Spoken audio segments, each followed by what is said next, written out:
โมตัสสะภะคะวะโตอะระหะโตสัมมาสัมพุทธัสสะนะโมตัสสะภะคะวะโตอะระหะโตสัมมาสัมพุทธัสสะนะโมตัสสะภะคะวะโตอะระหะโตสัมมาสัมพุทธัสสะพุทธังธัมมังสังฆังนัมมัสสามิ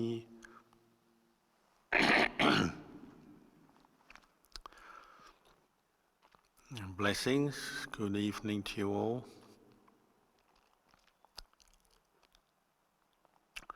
Today, if I remember correctly, it's the 30th of January, and it's 11 years ago today that one of our teachers, Lungta Mahabua, passed away. It's also coming up to Chinese New Year, but as a monk, it's often the teachers that we remember who have most significance in our lives. So he, after Ajahn Chah, he was probably one of the most influential teachers in modern Thai forest monasticism. And because he was like Ajahn Chah in some respects, he had quite a number of foreign students.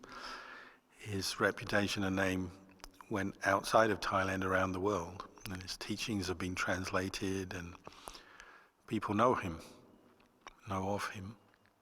So today we're remembering him. A few weeks ago we were remembering Ajahn Chah, who died 30 years ago. Ajahn Mahabua died 11 years ago.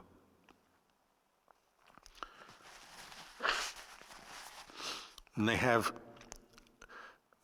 one thing in common in the circle of monks. They both considered to be enlightened, fully awakened beings. Also, they both were considered to have displayed what we call the Iddhipada. These 4 qualities or pathways, roadways to success. The actual qualities are kusala chanda, so the desire to practice coming from faith in the Buddha Dhamma Sangha.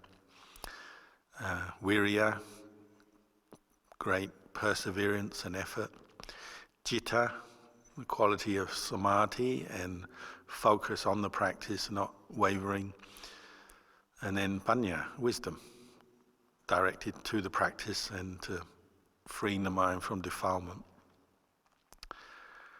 So traditionally in the text, those are described as the 4 roads of success, but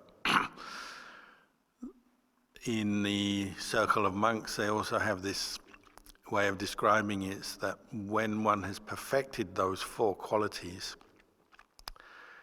one of the karmic results of that is that one can extend one's life, maybe through an act of adhitthana, make a determination, a wish, for the benefit of all beings, because if the practitioner is already enlightened, they may have no more self-interest or selfish interest left, no more wish for anything in the world, no more wish for further rebirth, because they've attained Nibbana.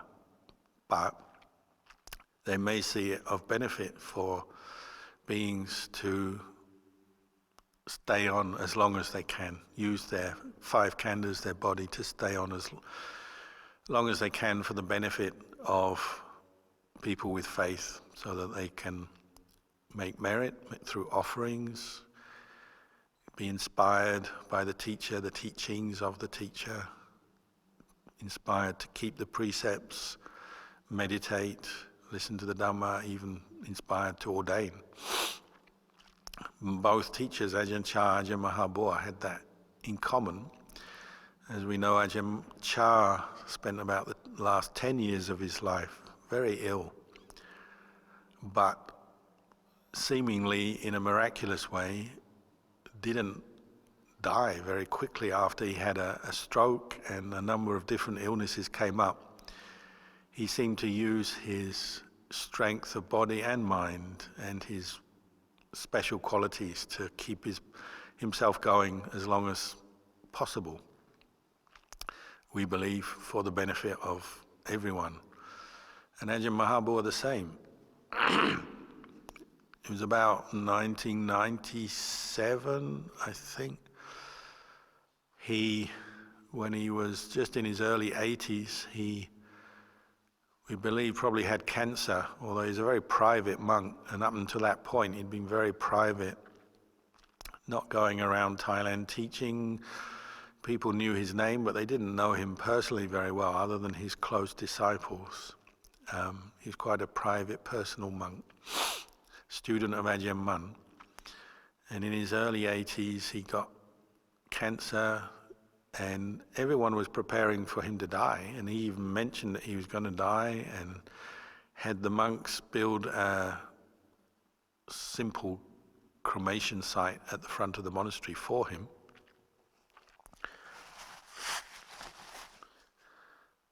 And then there was an economic crash in Thailand. I think that was 1997. And something very strange happened. He started to recover and regain his energy, and lived on till he was 98. So he lived on another 14 years perhaps, even though everyone had been sure, and he had been saying himself, he was going to die. So people often ask, how is that possible? He's going to die, and then suddenly he recovers, and he became super energetic, teaching Dhamma all over Thailand, going to so many different monasteries over the subsequent 14 years, the last 14 years of his life. And he started a project called Helping the Country, raising funds for the National Treasury to keep the country afloat when it went into deep financial crisis, by raising funds to buy gold and put in the National Treasury, which is an unusual thing for a monk to do, but because people believed in his purity of intention, his compassion and his wisdom, they went along with this project, and huge amounts of money were raised and then put into the gold into the National Treasury. And many other kinds of dana were done over the subsequent 14 years. You have to excuse me today, I have a bit of a cough.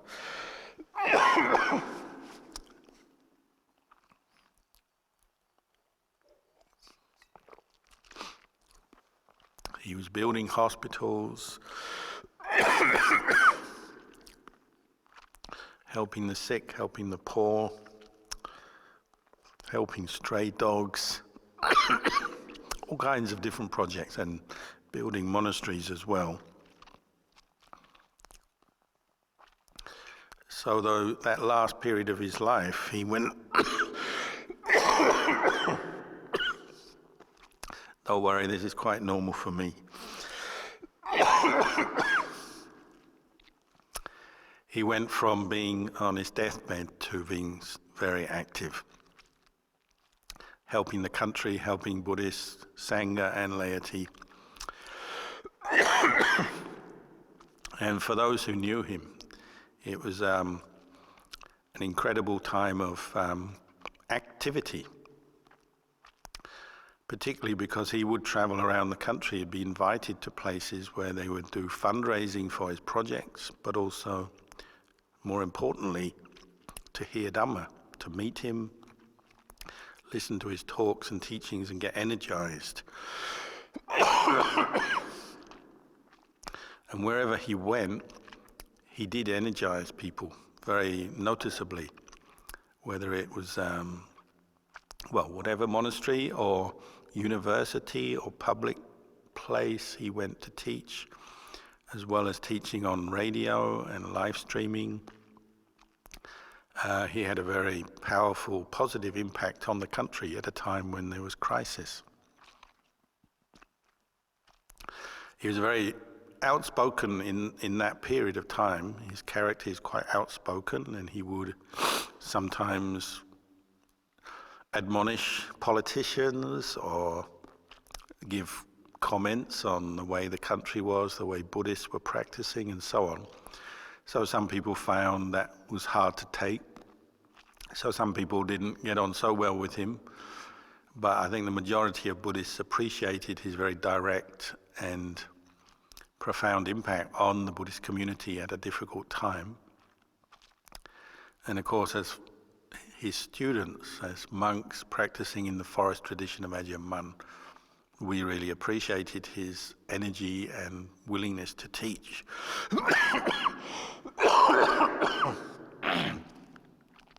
Right up to the end of his life.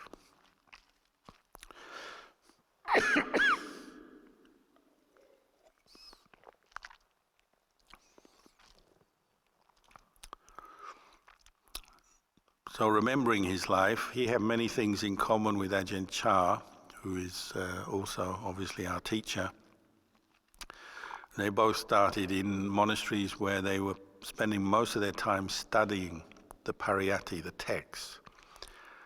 And Ajahn Mahabua actually went a bit further with his studies than Ajahn Chah did. They were both quite good at their studies because they had a natural mindfulness and intelligence. They didn't have a very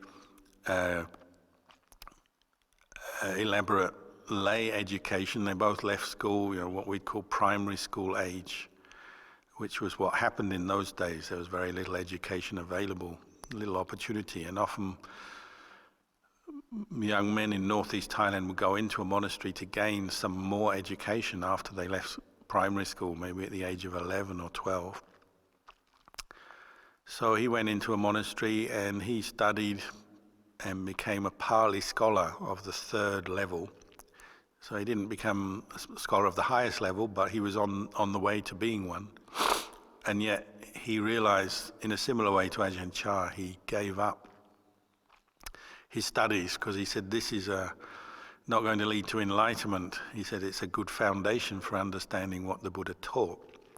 And he didn't discourage people from studying, but he also pointed out the limitations of study, what you might call the intellectual side of Buddhism, because you have to balance that with developing the knowledge of the mind, the heart, through bhavana.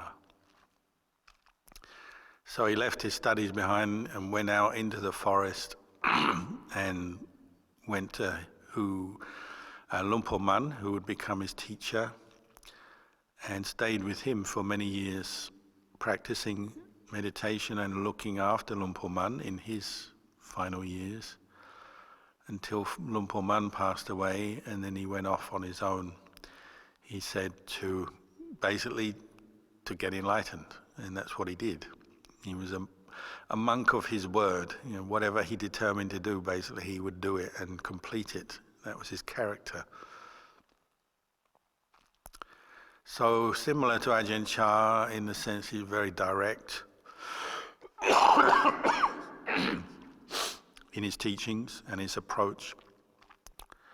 He didn't like to waste too much time on other activities other than meditation in his early years and practicing the Vinaya, assisting his teacher. And he talked a lot about the suffering of how his meditation would degenerate when he did get caught up into other activities, until he realized the most important thing, if you really want to get enlightened, is just devote all your efforts to training the mind, the heart, the mind.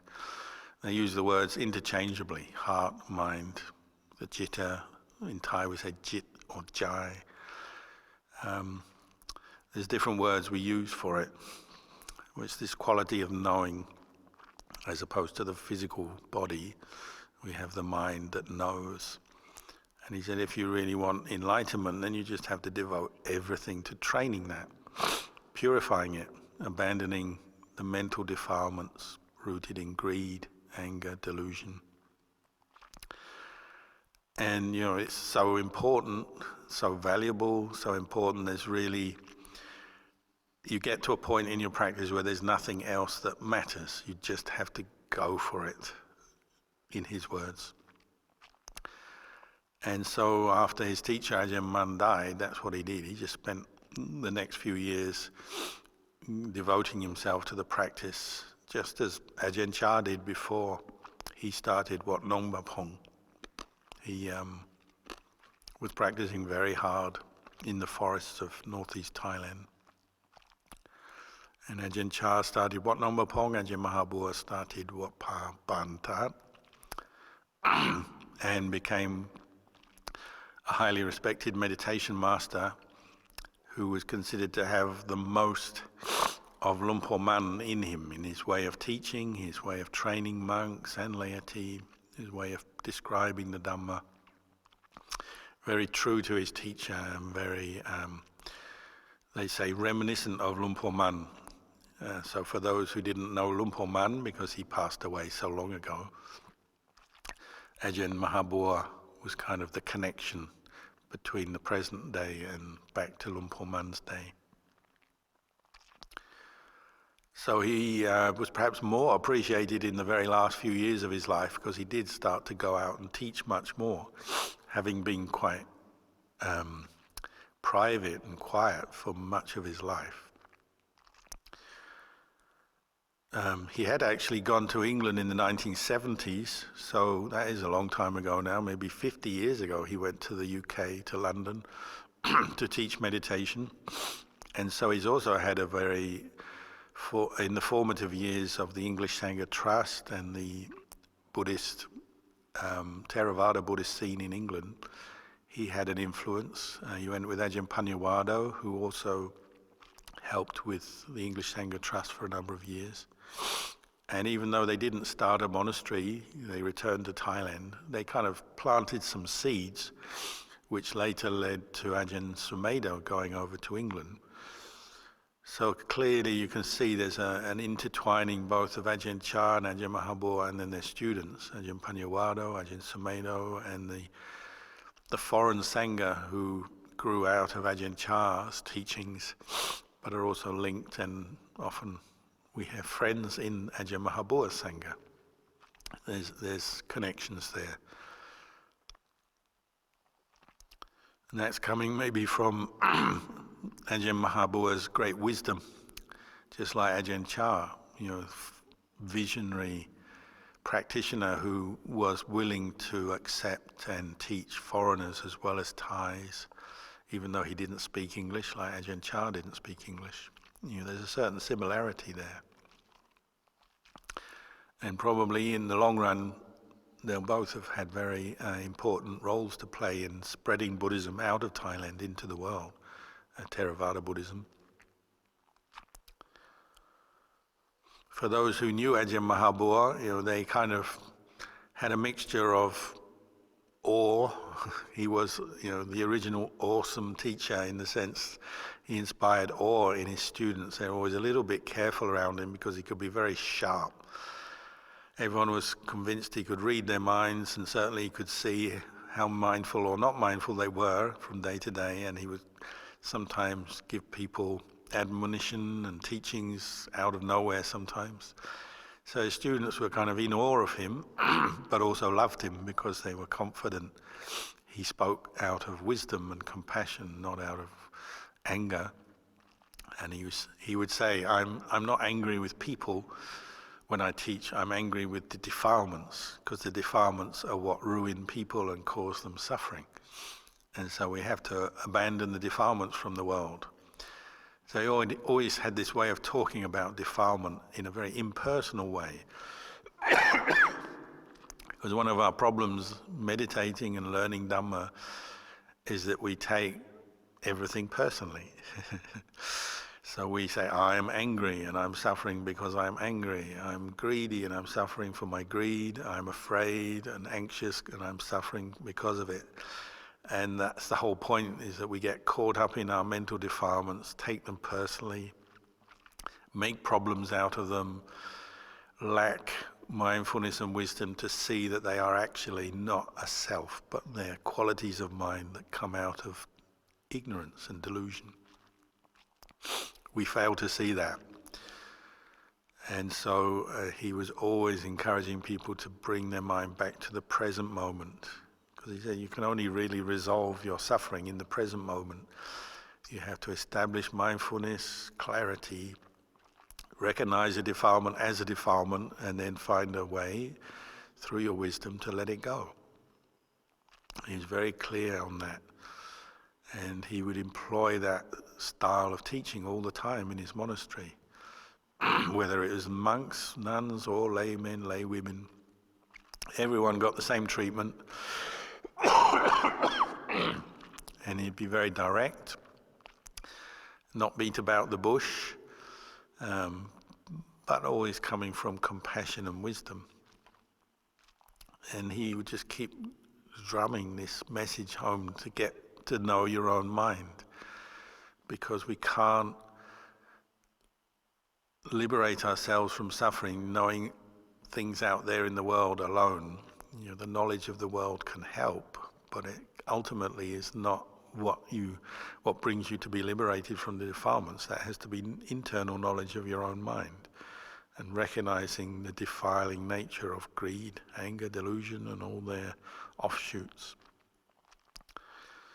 So over and over again, he would be bringing people back to that message.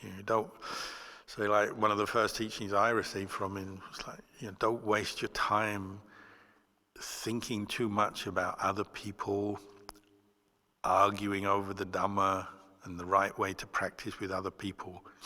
Because you go into a monastery, that's always one of the first things you notice, isn't it? You have a large group of people, and he was very popular, so there'd be quite a lot of monks, lay people living with him. You always get some people just spend too much time expressing their opinions, arguing over them, going round in circles, arguing with people, and not getting peaceful and not being more mindful for it, but just kind of becoming more disturbed. So he's always on that. And I remember he'd give talks like saying, I didn't build this monastery to become a place where people just become debaters and arguers on the Dhamma. I built it so that people can practice the Dhamma and let go of their attachment to their opinions and their views. So like Ajahn Chah, he would encourage people to be relaxed with each other, to have goodwill, compassion, kindness, not to cling to their opinions so much that they end up arguing and getting bad feeling. He said, this is the beginning of the practice. We have to set aside our views and opinions, emphasize the harmony, the mutual kindness and respect between people as we practice, and then from there turn our attention inwards to really look at the defilements in our own mind. And again, he also talked about the limitations of the study.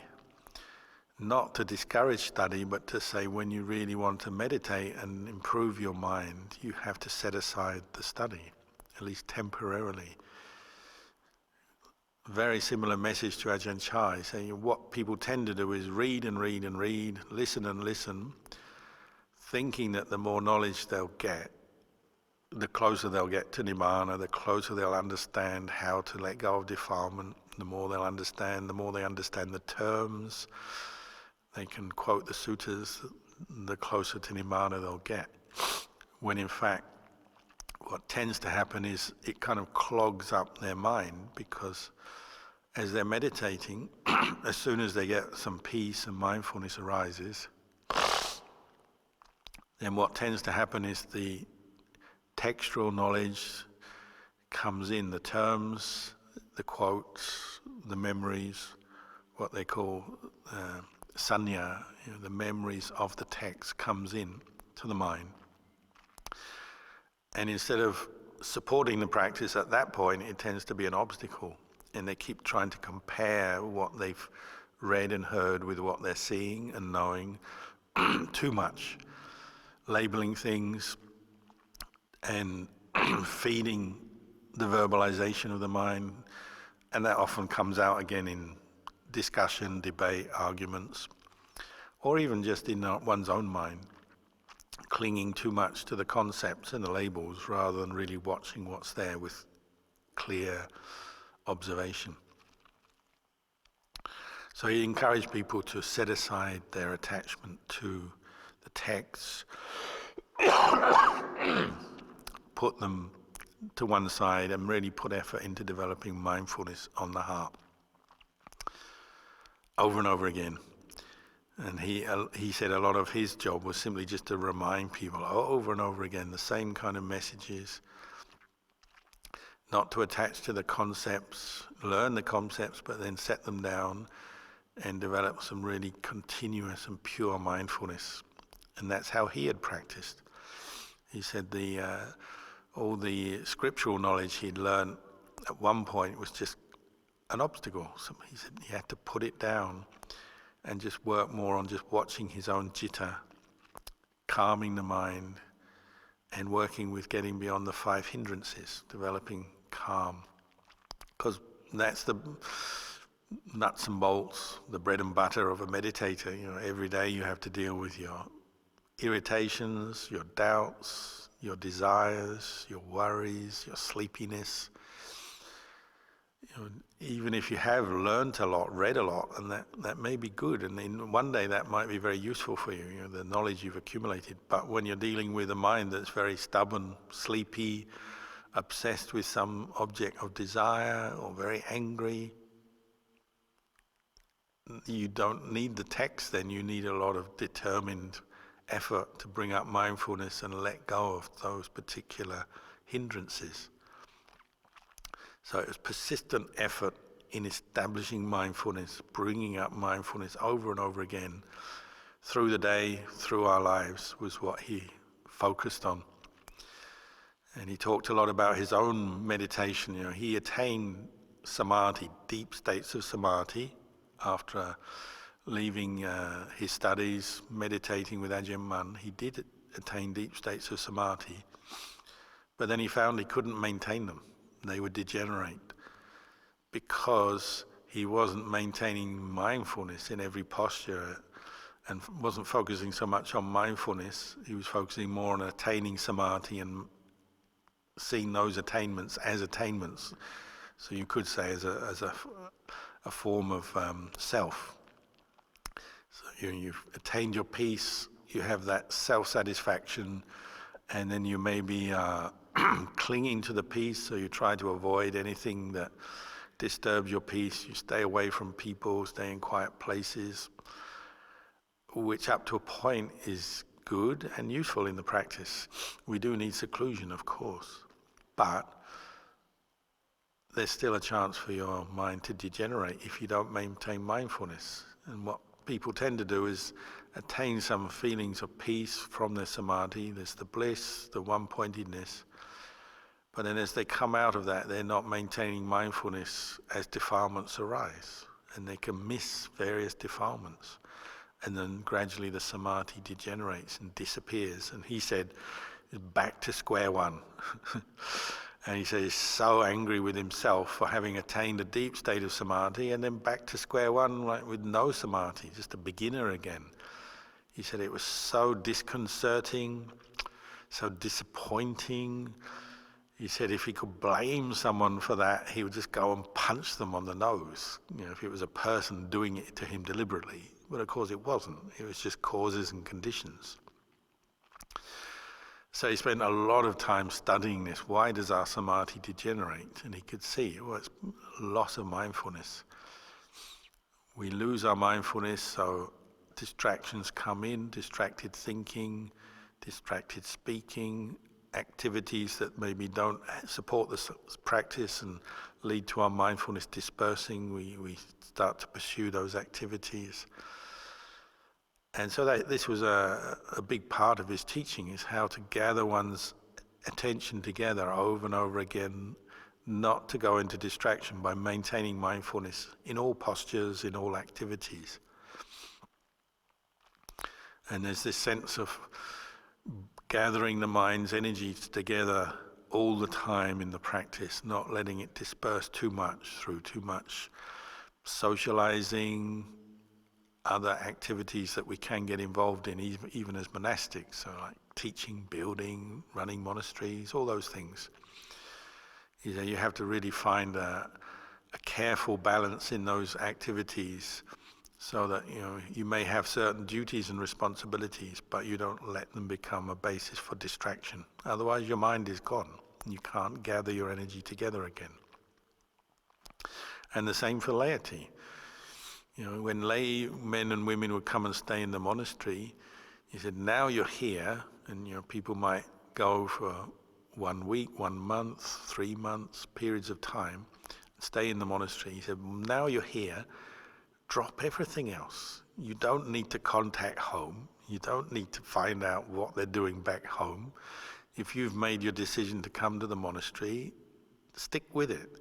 Let go of your home life, because you've made the decision to come here, so you can do that. Don't spend your time trying to contact home, fill your head full of what your family are up to while you're in the monastery. Drop all that, and don't take up new stuff. Start gossiping in the kitchen about other meditators and other people in the monastery and who's coming and going and what's happening. The main drawbacks and dangers for lay meditators in the monastery, these are what they are. He would say, don't do that. Give up everything to the practice while you're here. Keep your precepts well, keep the 8 precepts well. Do a lot of sitting and walking. So if you went to stay in this monastery, you could find somebody meditating any time of day or night. You would be able to find someone meditating. Obviously you don't go looking for people, but you would know there would be someone at 2 a.m. meditating somewhere. That would be quite normal. Either they've stayed up late, haven't gone to bed, or they went to bed and got up really early. 1 a.m., 2 a.m., there were people sitting, walking. I've seen ladies in his monastery walking meditation in the rain with an umbrella, because there's no roof over their head. Monks would be sitting all night in the meditation hall sometimes, not going back up into their kuti because they know they would sleep, so they'd just stay out so they could sit.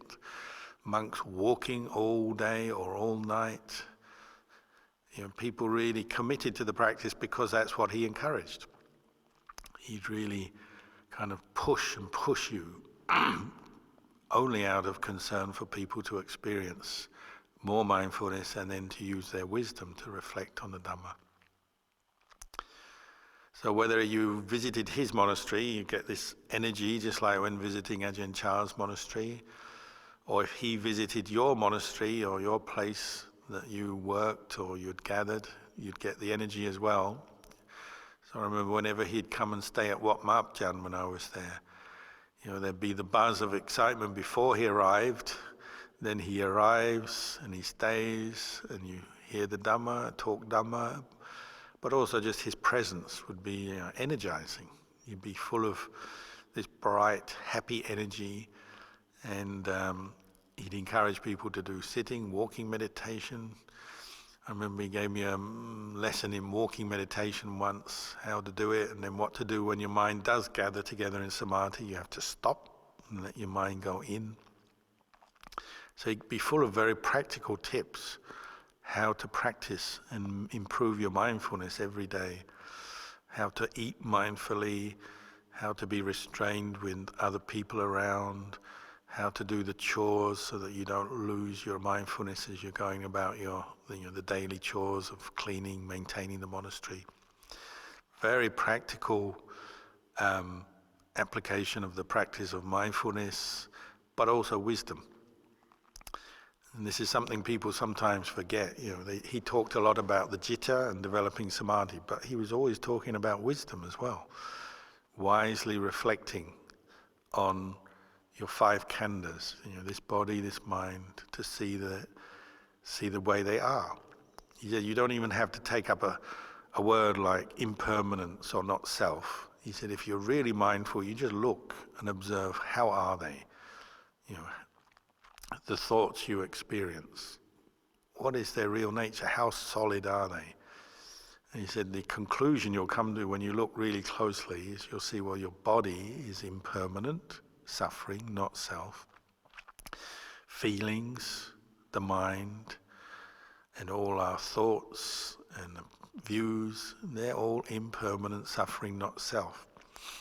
This is a conclusion you'll start to come to as you observe with mindfulness. But you have to keep observing and questioning your experience. You'd say, ask yourself, what are you doing? What's happening? What is the nature of this body? What is the nature of the feelings you experience? You really have to look and investigate. So I believe he was the one who coined this phrase, wisdom develops samadhi. Or certainly it's been associated with him. So although he did emphasize the development of samadhi, overcoming the 5 hindrances in our practice, he would encourage people to use wisdom. Really sit down or walk meditation and really look at your mind and what's going on and ask yourself, what is real? What is real? What is meaningful? Where does suffering come from? And how real is suffering? It depends how you pose the question. There's a lot of room for creativity and investigation in your practice. But, say you're suffering one day. Ask yourself, how real is this suffering? Is it a feeling? Well, how real is that feeling? It comes and it goes. It arises, it ceases. If it's physical suffering, how real is it? He's famous for, sitting through pain, the pain of, muscles and tendons aching, joints, or the pain of illness, whether it's coughing or other things, or mental pain, the pain of not getting what you want, people don't like you, losing out on things in life, not getting all your aspirations fulfilled. He said, look at that suffering and ask yourself, how real is it? It's a feeling, it's a thought, it's an emotion, but it arises, it ceases. Something that arises and ceasing isn't real, is it? It's a phenomena, it's a condition that comes and goes. Really question that, look at that over and over again until your mind frees itself or decouples from the suffering. Because it's just suffering, it's just a condition of mind. We can probably all have that insight occasionally, but he would be encouraging people to keep bringing it up over and over again until they were fully liberated. And it has to come out of that persistent and continuous effort in the practice. So he was a slightly different character from Rinpoche, slightly different personality, slightly different emphasis in the way he set up his monastery and so on. But having said that, there are also many, many similarities between the way he taught and Ajahn Chah taught. And we have the benefit of many good meditation masters in the recent history of Buddhism, particularly in northeast Thailand. And that's our good fortune that we can benefit from their teachings still today. They've been translated, there are audio, there's visual, there's books. The teachings are still here. And part of our practice is recollecting the Buddha, the Dhamma, the Sangha,